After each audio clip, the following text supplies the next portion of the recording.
So first of all, I want to make you an introduction on the so-called income effect. Just two briefings before starting a question. Income effect, as the word suggests,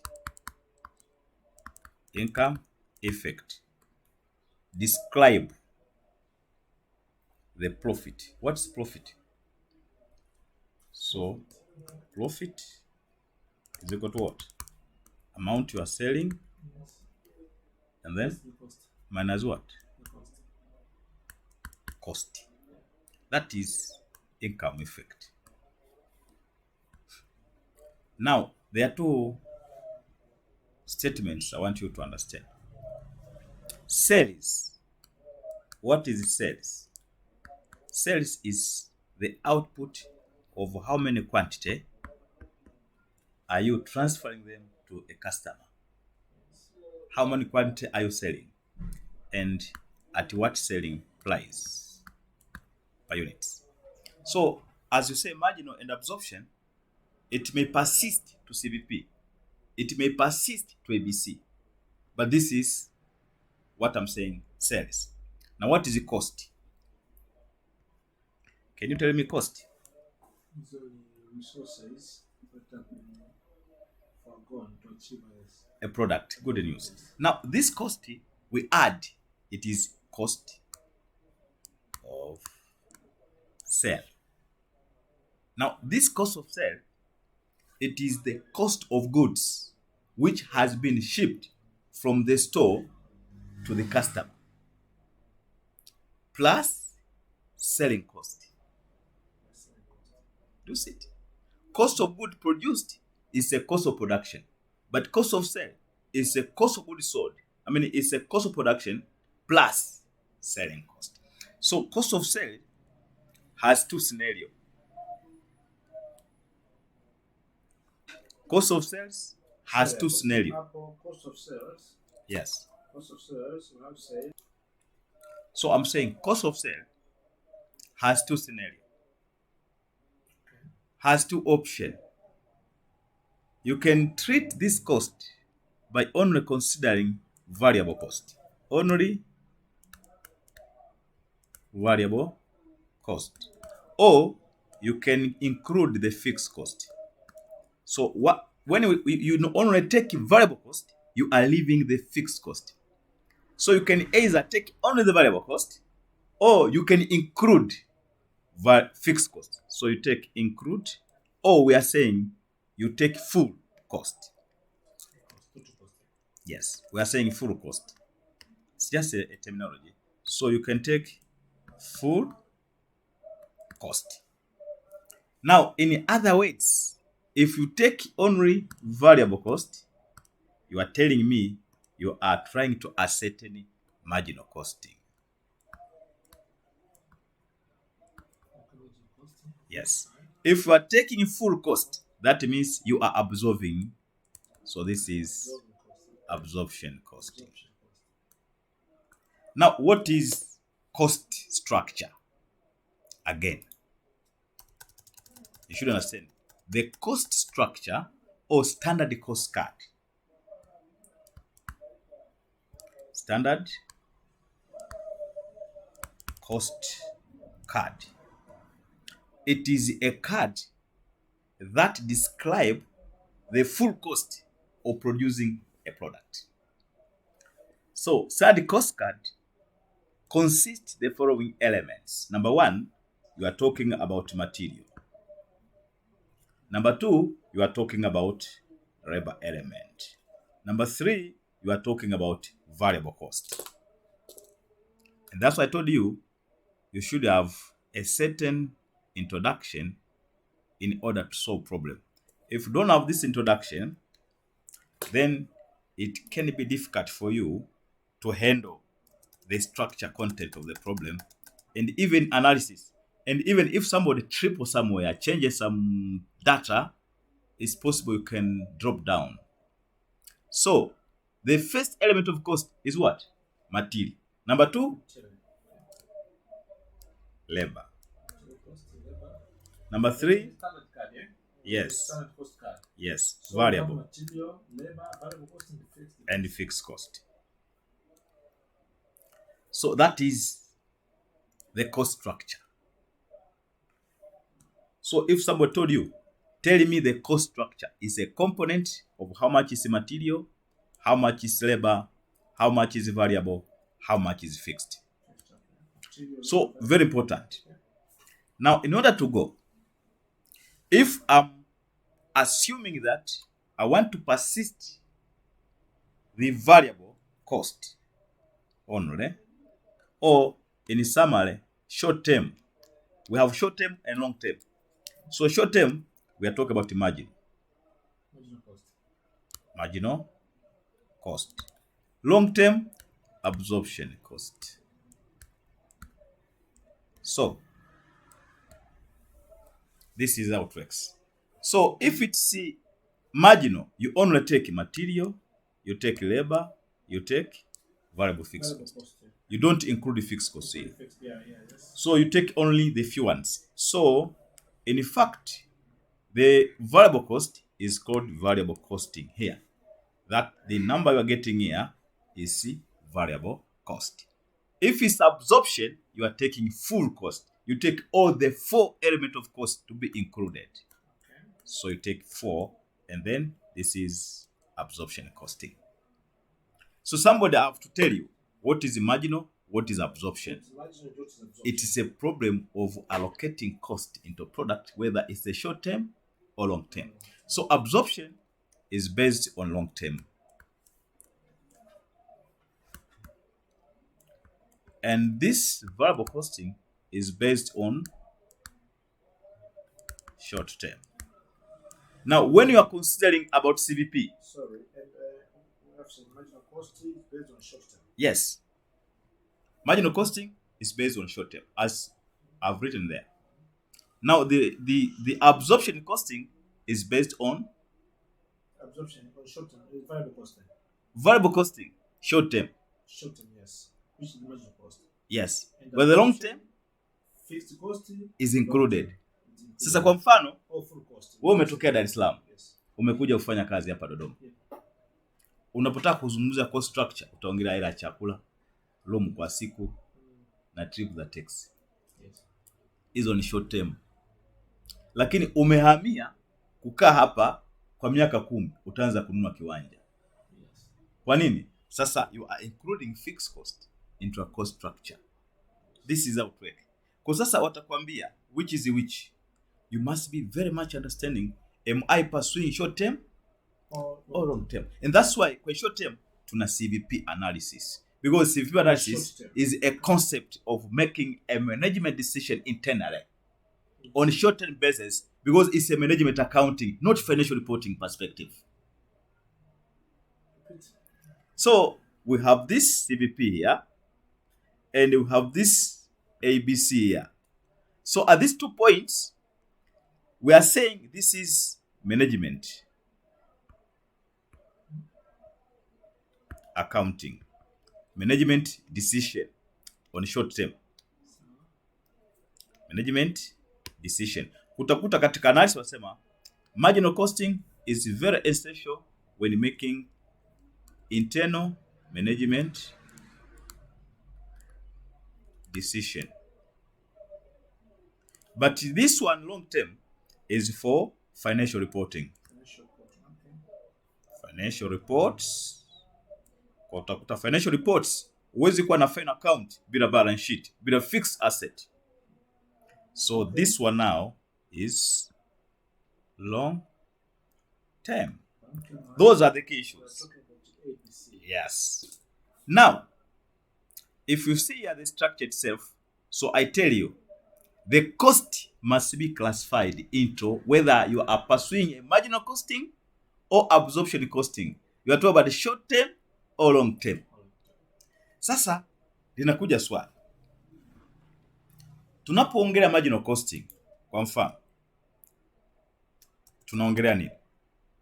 Ukitoka kwenye ile topic ya kwanza ya cost classification, kuna by nature and then by what? By function. kuna variable, then kuna fixed cost. Sasa naanza. Kuna sunk cost, alafu kuna nini? Hizo ni relevant na irrelevant cost. Hizo ni classifications za kawaida. Sasa unapoongelea kuhusu marginal costing, yeye alikuwa na concept zipi?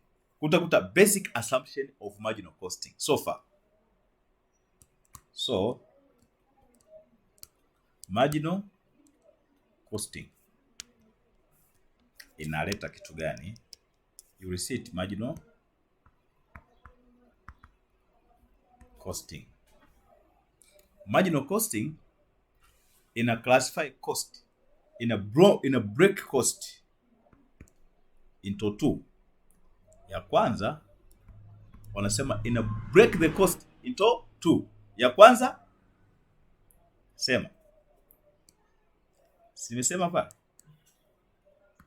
Nisa marginal ina break the cost into two.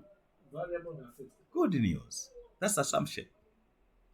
Kwa hiyo marginal costing ina break the cost into two. Kwa nikisema variable cost, manake nini? Manake itachukua material, itachukua labor, itachukua production variable. Nakasa these three elements against fixed cost. Hapa utakuwa na fixed cost. Sasa mtu anakuambia andaa marginal profit. Very simple, si ndio? Wewe unasema okay. Marginal profit. Simple. Kwa sababu gani? Unaanza kwanza unaandika profit. Sawa? Sasa ni profit, sasa na sales. Manazo what? Cost. Umeona? Kwa hiyo cost hii hapa ndio unaibroke into two. Variable and fixed. Sasa let's see. Kwa hiyo napotaka kuandaa statement, nitaanza marginal profit. Kwa cha kwanza nitaanza na item ya kwanza, sales. Naona? I'll start with sales. Kwa naandika hapa sales. Revenue. So this sale revenue naandika a must have quantity sold times selling price per unit. Nitapata figure in TZS na bring down here. You see, second and very important view.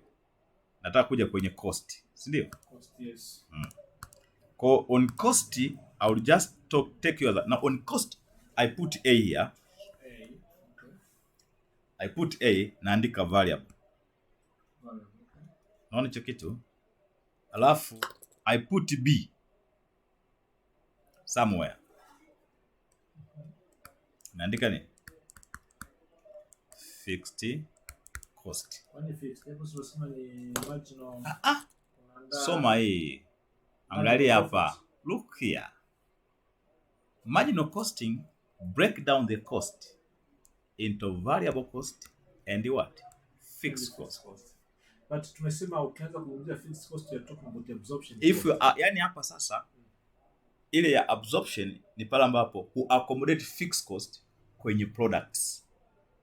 Inventory yako inakuwa ina fixed cost. Inventory yako haina fixed cost. Kwa maana inventory yako sio hapa, these are inventory.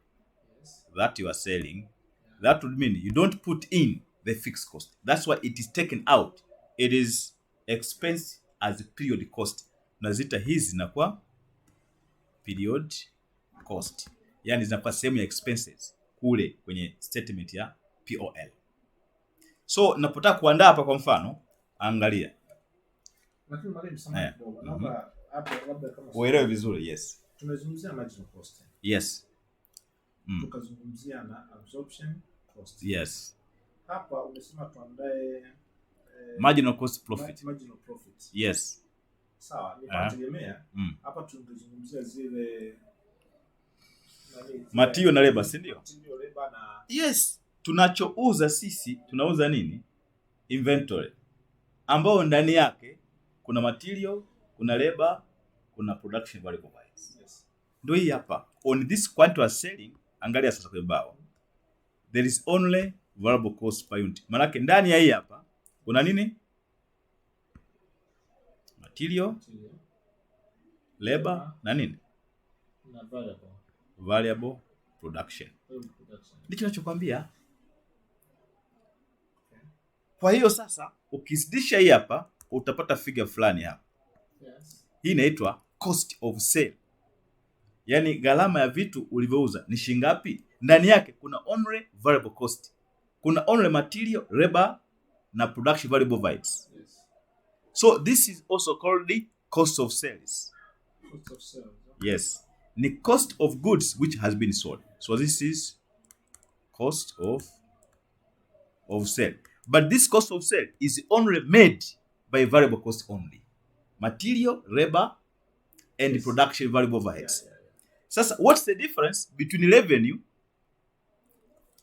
and this cost of sales? Tunapata nini? Tunapata kwa hii marginal profit. Good news. Tunapata contribution. Contribution. Yes. Okay. So contribution is the selling price minus Cost.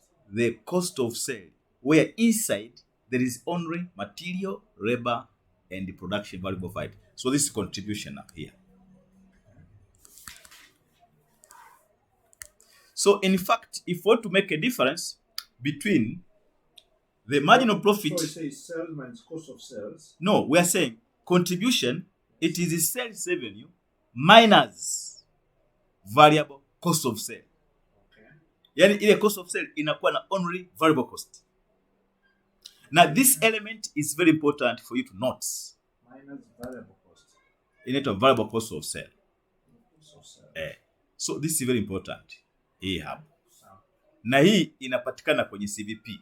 Kutakuta vitu hivi ukisia CVP, manake you are talking about marginal costing. Marginal costing. Okay.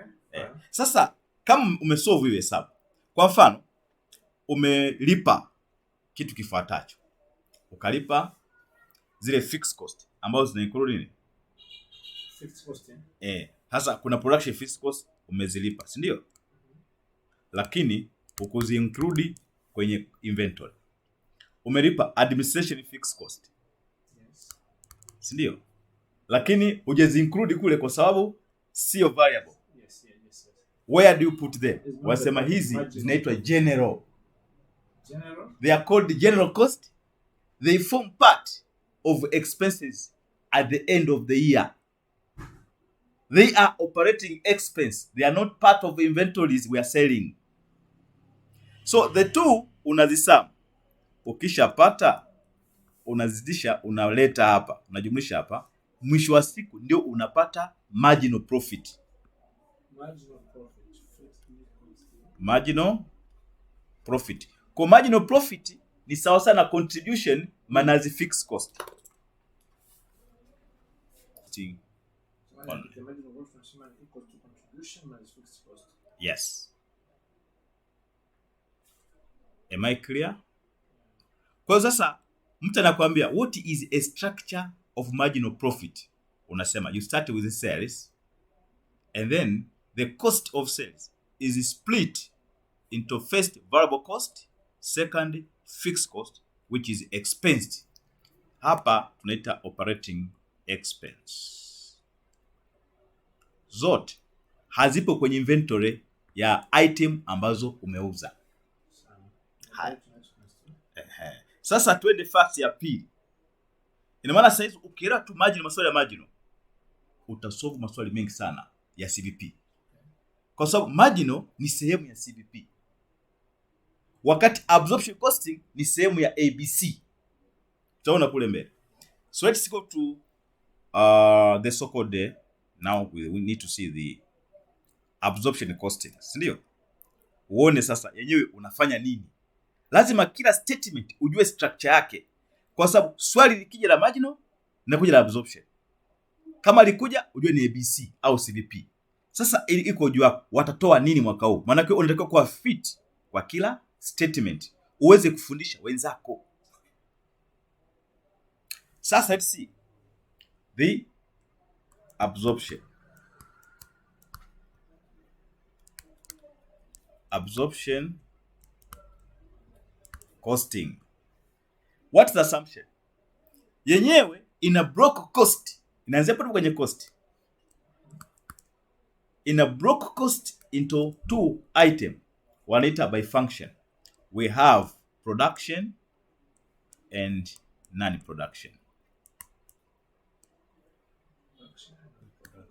Unacho kitu wakati ina block into variable and what?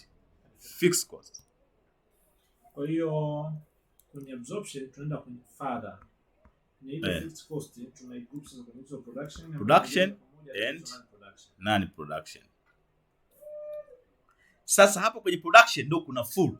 Kuna material itaingia, kuna labor itaingia, kuna variable itaingia, then kuna fixed itaingia. Umeeleweka? Repeat. Neno absorption manake including fixed cost into product we are selling. Kwa mfano, wewe unauza soda.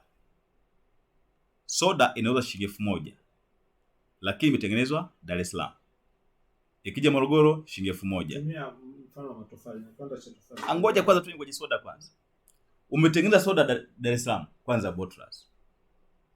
Unauza shilingi 1000. Yeah. Umeisafirisha paka Morogoro bado inauza shilingi 1000. Umeipeleka Gera bado inauza shilingi 1000. Swali linakuja. Hivi gharama ya kusafirisha nani analipa? Si ndio? Sasa kwenye absorption costing wanachokifanya wanajua kutengeneza soda. Kutengeneza soda if you don't understand here there's a problem because you can't solve anything.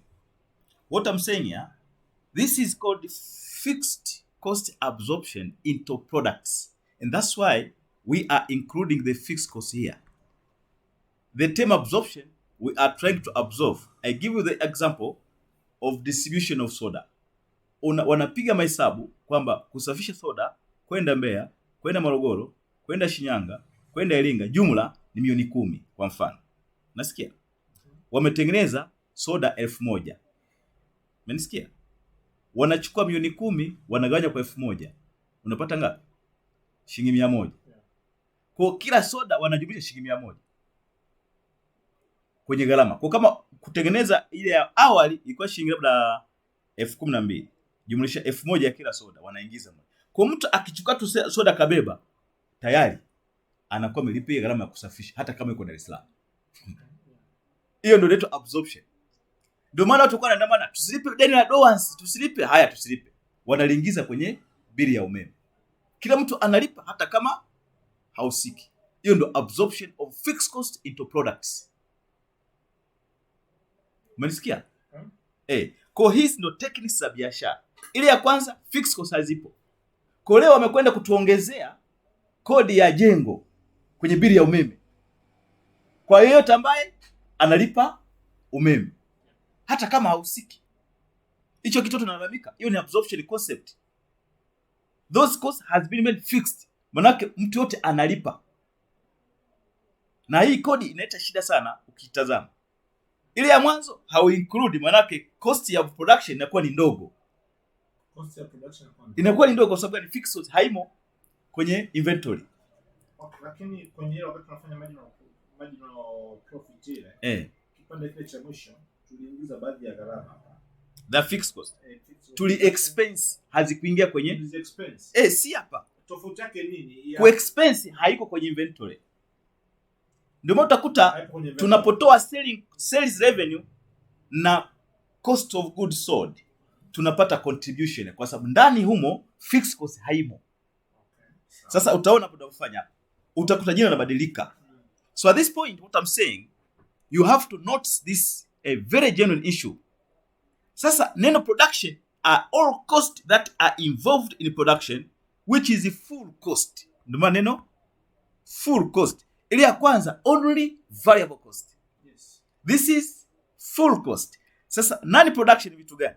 Ni gharama ambazo hazihusiki na uzalishaji.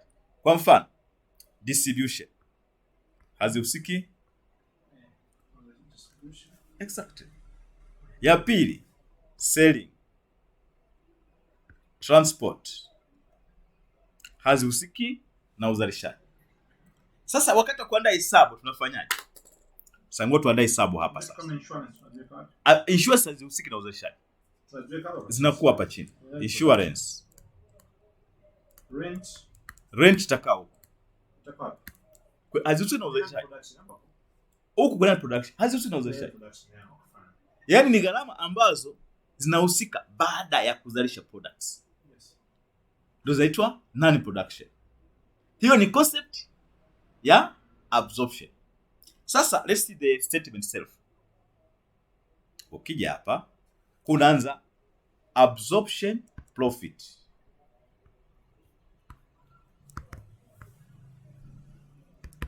Sawa. Kitu cha kwanza sales ni zile zile. Sales are the same. Kwa sababu haiguswi. Kinachoguswa ni cost. Cost, yes. So you have sales. 11. So you have quantity times what? Selling price per unit. You have this ground here. Alafu tutasema A. Tena kule chini B. Have A and B. So you have A and what? B. B andika non-production. Pale kwenye A unasema production au full cost. Unasema production. Sasa what's production? Material, labor, variable and fixed cost. Zote zinaingia. Labor, variable, fixed cost. Alafu B non-production. Sasa inasema quantity times absorption cost. Utapata cost of sale inaitwa full cost of sale. Yes, ile kwa ni variable cost of sale. Sasa ukitoa this is the full cost of sale. Full cost. Sasa ukisema selling price minus full cost of sales unapata nini? You get gross profit. Gross profit. Okay. Ile ilikuwa ni marginal profit. Ile gross profit. Yes. Okay. Na hapa lazima ufanye kitu cha adjustment ambayo utakuambia baadaye whether it's over, stock, under. Kwa ukipata hapa you have gross profit. Kule kuna marginal profit. Huku kule kuna contribution. Huku kuna nini? Gross profit. Hiyo ndio tofauti. Sasa kutakuwa na administration, selling, then as you sum them you get what? The absorption profit. The absorption profit. Yes. Sasa kinachotusumbua sisi wanafunzi ni kutojua hizi key issues ambazo tunazielezea hapa. Kwa tayari sasa baada ya kusema hivi tunaweza kusolve swali sasa hivi.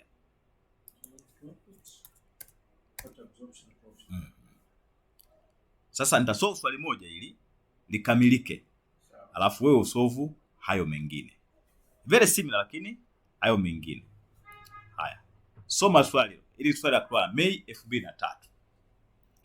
Anasema the general manager of Kazimoto Company has received the following income statement for the month of what? May. Ni month of May 2003, which was prepared on direct cost basis. Neno direct cost basis manake ni marginal costing because we are trying to include only direct cost. Okay. Kazimoto Company's income statement as follows. Ameanza na sales 7. Alafu akasemaje? Exactly. Meaning ngeandika fixed cost of goods sold. Manake ni absorption. Okay. Do you see the difference? This is variable cost of goods sold. Tena kwambia kabisa na mtu haelewi manake. So you have to think before that. Kwa ina maana hii statement ni ya nini? Ni ya marginal. Na utaona huku chini requirement anasema present by absorption costing. Kwa sababu pewa marginal. Hasa watu huwa wanashindwa kuelewa hivi hii statement ni ya marginal au absorption. Lakini hapa hii ni ya marginal. Unajuaje sasa? Unaona pale contribution.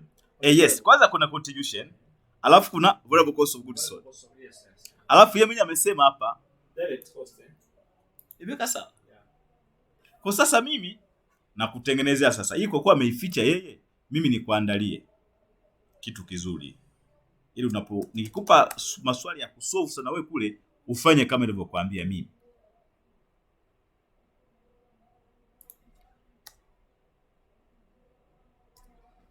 Let us start from the grassroots from there. Hii statement anasema ni ya May. Si ndio? Yes. Ni ya May. Sasa let us see. Na kucholea mchoro. If this is May, what does this mean? Ina maana kuna April, then kuna May, then kuna nini? June. Mbona cha kitafanya nini hapo? Sisi tunapoongelea mwezi Mei, maana open inventory ni closing ya April, si ndio?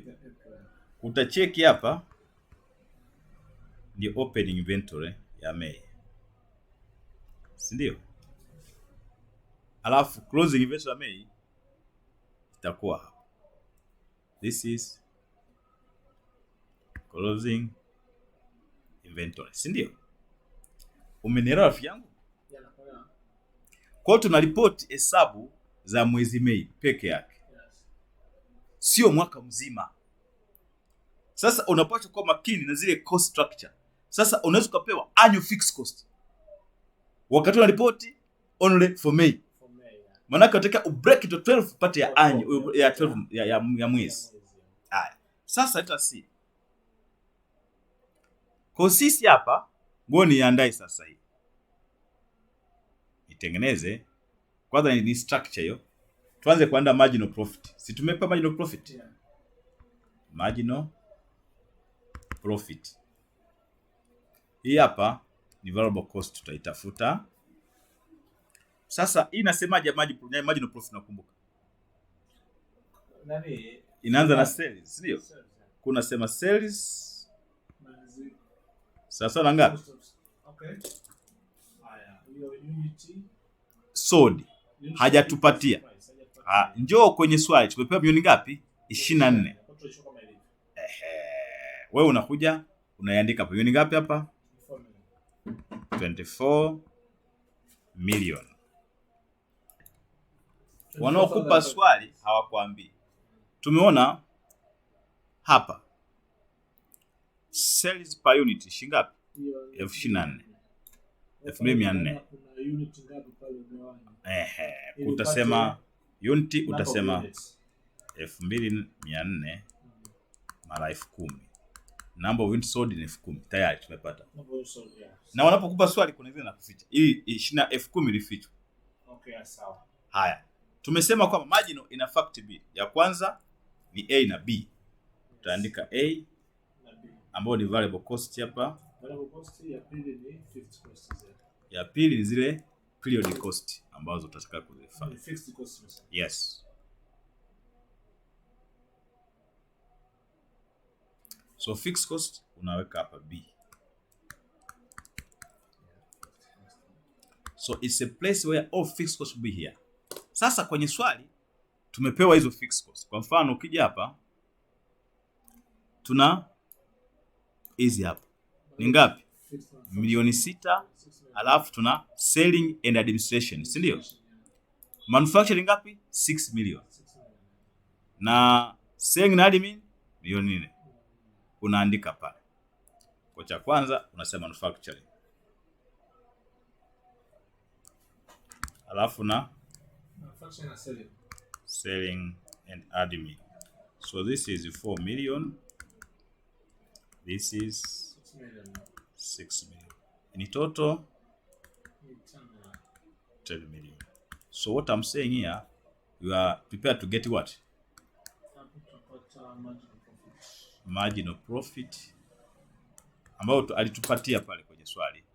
Hii najaribu kuiclassify tu ili sikusumbue kwenye kuelewa. Ni milioni 2. iko pale milioni 2. Sio umesema ni net profit. Ni marginal profit. Hajaitaja jina. Ameficha net profit. Sasa kile ambacho tutakwenda kupata pale variable cost of goods sold. Manake ndani humo kuna material labor na variable. Kuna the component of material labor na ile variable total. Ametupa ngapi kwenye kuzidisha hapa? 12 million. Sasa sisi ni cost. Tunaweza kujua hapa. Kwa nini? Kwa sababu tuna unit sold, si ndio? Yes. Ambao ni ngapi? 10,000. Good news. Mnaanza kuelewa sasa. Kwa here we have 10,000, si ndio? Amesha kwa ngapi hapa? Kwa 12. Ni 1,200. Maana variable cost ni ngapi? 1,200. Ukitoa hapa unapata contribution. Ambayo ni ngapi? Ni 12 tena. 20 kwa 12, yes. For this symmetrical. So this is 12. Ndio maana ukichukua 12 million toa 10 million unapata milioni 2. Imekaa sawa hapo, si ndio? Yes. Sasa sisi tumeambiwa tuandae nini? Absorption. Yes. Kwa sasa hiyo ndio marginal. Sasa how do we get into absorption? Manake tuangalie kwanza zile. Ngoja kwanza. Siende haraka. Working one. Ngoja working one standard cost card.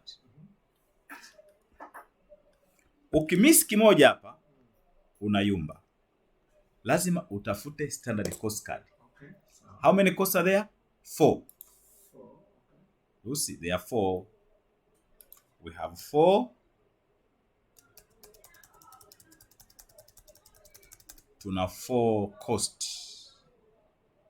I will show you here. We have 4 cost element of cost. So we have material, we have labor, we have variable, we have what? Fixed. Kwa hiyo sisi tuna aina mbili sasa hapa. Sisi hapa tumepewa nini? Tulipewa jumla ya hizi. Ni 1,000, ni 120. Umeziona? Tunapata wapi hiyo? Pale kwenye marginal cost, sum ya material, labor na variable ilikuwa 200. Ambapo pia itakuja hapa 120. So this is marginal. Na hii ni absorption. Yaani pale kwenye statement ya umeona ni kiasi gani? Ina maana fixed cost haijaingia mle ndani. Kwa sababu hii ni marginal. What is a fixed absorption rate? Tulipewa. Soma hiyo. Mbona sema 1,200? Nimemweshia 1,200. Easy. Variable cost. Itakuwa ni hebu zidisha pale. Twende pale. Kwa 10,000, sio 1,200. Chukua 10,000 mara 1,200 unapata milioni 12, si ndio? 10,000 zidisha kwa 1,200.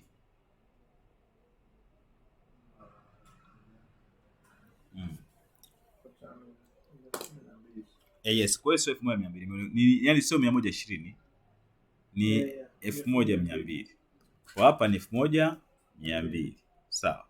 Sasa hapa fixed cost hamna. Je, kwenye swali kule tumepewa fixed cost ambazo hazikuingia kule. Hizi ni ngapi?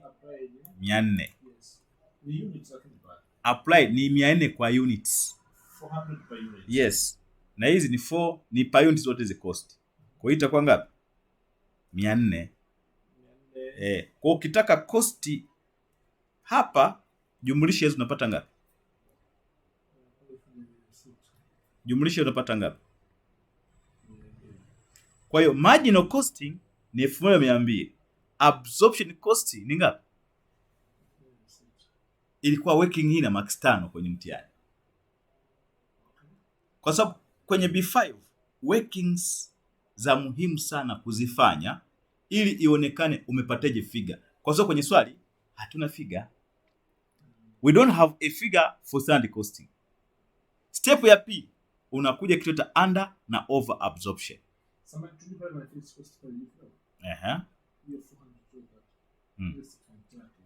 Tumepateje? Ngapi? Ni 200 zote per unit. Twende kwenye working number 2. Kuna kitu kinaita under and over absorption. Tamka hivi.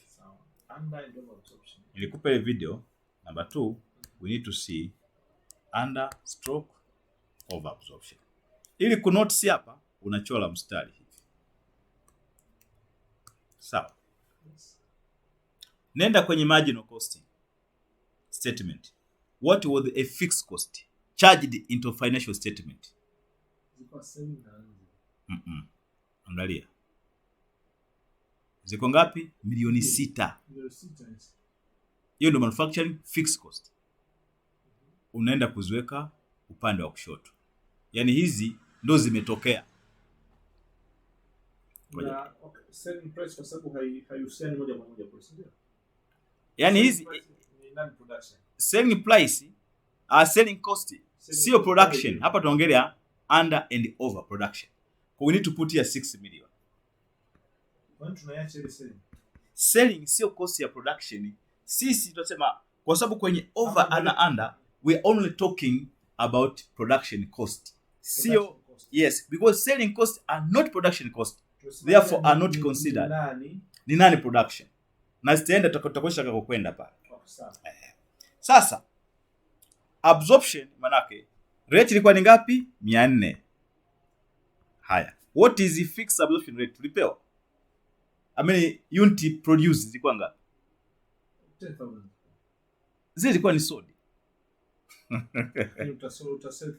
Sasa lazima muangalie uhusiano wa hiyo ninachokuambia. Sasa twende kwenye fact. Usiende tukao unasema zitakuwa ni hizo hizo, haiwezekani. Sheria ni kwamba tumeuza, tumetengeneza, zimebaki ngapi, si ndio? Yeah. Sasa twende na kutengeneza production. Na hizo nilizokuambia mimi ndio nataka kutest kila swali. Kwa huku kuna production P. Huku kuna sales S. Umekasa? Inventory iko hapa. Inventory iko hapa. Inaitwa nini? Yaani warehousing. Kutakuwa na opening na hapa kuna closing. Yaani usiende tukaanza kuclaim kwamba hizi ziko hivi. Sio. To balance kwamba tunachokisema ni sahihi kwenye data. Tukipata utasikia amani. Haya. So let us see. So this is closing inventory here. So wanasema credit, debit. Twende kwenye data tulizopewa sisi. Ametoa data, sio kwamba wewe umepewa ni sifa au picha. What he saying ameeleza hapa. Soma hapa. Production for May was 2,500 units in excess of sale. Alafu opening the inventory on May consists this one. Hai. Hii May 30. Hii ni opening au closing? Ni closing hapa. Ndio tuweke data sasa. Utaona pale. Mimi naweka data tu unaziona mwenyewe. Sales ziko 10,000. Yeah. Anasema production ilizidi sales kwa unit 4,500. Maana yake what was production? Unasema 10,000 plus 4,500. Ni 10 na ngapi? Hiyo ndio B5 ndugu yangu. Closing inventory ni ngapi? 8,000. Swali inakuja. Umezalisha 10,500. 10,500. Ukauza 10,000. Zile zingine zinakwenda wapi?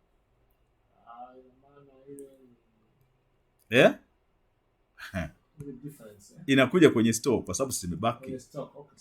This was added 4500, si ndio? Haya, what is opening? So unafunga hapa hesabu yako ya bookkeeping. Hapa utasema 8000, hapa 8000. What was opening store? Umekasa. Umeuza kitu eh? Inajeta yenyewe tu.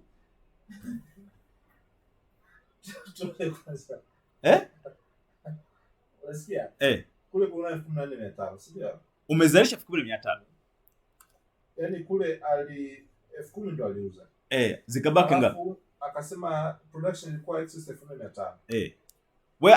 Sasa kama production ilikuwa ni nyingi kuliko sales, maana yake inayobaki inaenda wapi? Sienda yadi. Ni yadi. Sasa ndio maana yadi unaweka 4500 going to the yard. Hapo ni stock ya, sio? Yes, ni stock imebaki. Afu kule ni 8000 na maana open ni 3500. Exactly. Imeisha. Sasa sisi tunapo absorb ni kwenye hizi units ambazo tumezalisha. Units ngapi? 14000 ambao haituficha. What is the cost? Ambao ni estimate. Zidisha hizo. Unasema 400 mara 4500 unapata ngapi? Zidisha hapo.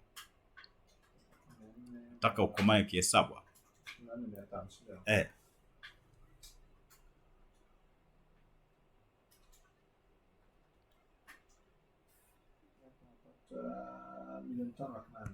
Good news. Kwa hiyo umeestimate kwamba utatumia milioni ngapi? 1,800,000. Haya ndio makadirio. Lakini gharama zimekuja ngapi? Milioni 6. Hii taarifa nzuri. That is adverse. There is an increase in cost. By how many? Any cost of sales. By how many? 200. This is called bad news. Gharama zimeongezeka, manake zinaondoa profit. Kwenye adjustment, manake lazima uongeze cost of sale 200. Kwamba ile ambayo tuli budget imeongezeka. Ndio hii lazima compute. So we underestimated. Tuliestimate kidogo kuliko ilivyotokea. This is under absorbed. This is underestimate. Sasa tumemaliza hapo kwenye over na under. Nini kimebaki? Zimeisha, si ndio? Tuandae hesabu, tunaweza kumaliza hapa sasa. Let us prove a statement. Kwanza ile absorption. Twende kwenye absorption tumalize. Dakika moja tutakuwa imeisha. Sales tunazo, si ndio? Sasa watu wengi utakuta anasolve swali anapotea. Kwanza hana confidence kwamba anapata. Yaani anasolve tu, anaomba Mungu basi muda umeisha, basi mimi Mungu nisaidie nifaulu B5. Anatoka na anakwenda kunywa pombe. Sasa tusiwe hivyo, lazima nikupe fact. So tunaanza nini? Absorption profit. Ambapo ilikuwa ni ngapi? 1000. Nakumbuka ile? Haya. Unaanza nini? Sales. Units ngapi zimeuzwa? Mara ngapi? Zile. Unapata ngapi? Imekaa vizuri, si ndio? Una A hapa, unakumbuka? Alafu na nini rafiki yangu? B. Remember my terminology? Yes. I have B. So hapa inaitwa non. Na hapa nini? Sasa hapa kwa nani production tunazo? Tuna selling and distribution. Nakumbuka? Selling and distribution. Okay. Now you are becoming an expert. So we had selling and distribution. Ilikuwa milioni ngapi? Milioni 4. Alafu huku ameuza units ngapi? Nakumbuka? Ameuza units ngapi? 10,000. Kuna sema 1,600 mara ngapi? Unapata ngapi? Milioni 16. Gharama ziongezeka au zilipungua? Ziliongezeka 200,000, unakumbuka? Ziliongezeka 200,000. Kwa we have full cost, alafu unasema add. Inaitwa under absorb. Ya ngapi? 200,000. Sasa chukua milioni 16 jumlisha 200,000. Unapata milioni 16 na 200,000. Si ndio? Ukitoa hapo unapata ngapi? Fanya haraka hapo sasa. Unapata kwa milioni 7 na 8. Ngoja. So una milioni 24. Toa milioni 16 200,000. Unapata milioni 7 na 800,000. Hii inaitwaje? Gross. Kaa vizuri? So you take gross profit. So this is gross profit.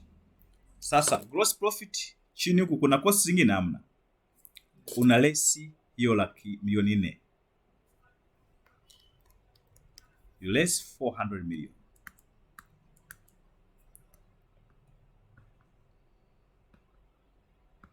You get what? 3.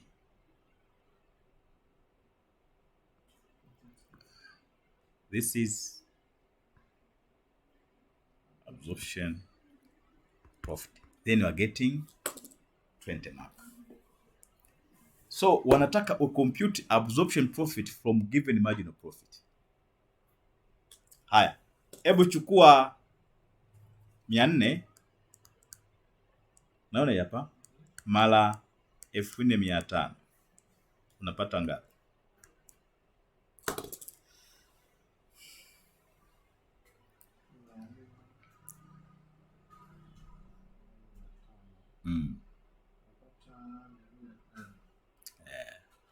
This is how you can improve. Milioni? Is this milioni 800? Sawa. Sasa chukua milioni 2, toa milioni 3 na 800,000. Tunapata hiyo faida sasa, si ndio? Milioni 2. Hiyo milioni 2 ya marginal. Okay, marginal kule. Na hii hapo unapata ile faida. Ndio tofauti ya profit mbili. Okay, ndio hii hapa. Sawa. Ambapo unapata 28 million. Yes. So, let us stop here. We have spent 1 hour discussing this marginal problem. So, I want now to solve the next problem of similar nature and come up with appropriate solution. Thank you for listening.